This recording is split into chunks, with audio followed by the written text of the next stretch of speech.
వైఎస్ఆర్ గారు బతుకున్నంత కాలం ఎవరితో పోరాటం చేశారు అని చెప్పి ప్రతి ఒక్కరూ కూడా ఆలోచన చేయమని కోరుతా ఉన్నా.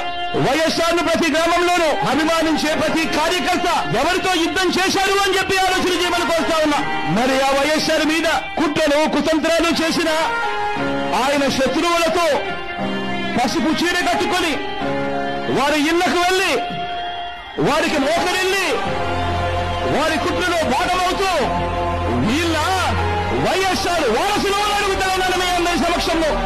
వైఎస్ఆర్ కీర్తి ప్రతిష్టలను ఆయన పేరునే ప్రజల మనసు నుంచి చెరిపేయాలని, వైఎస్ఆర్ కాంగ్రెస్ పార్టీయే ఉండకూడదని, వైఎస్ఆర్ విగ్రహాలు ఏ గ్రామంలోనూ కూడా ఉండకూడదని బహిరంగంగానే ఆ విగ్రహాలన్నింటినీ ముక్కలు చెప్పలు చేస్తాము అని చెప్పిన వారితో, చెబుతున్న వారితో చేతులు కలిపిన వీర వైఎస్ఆర్ వారసులు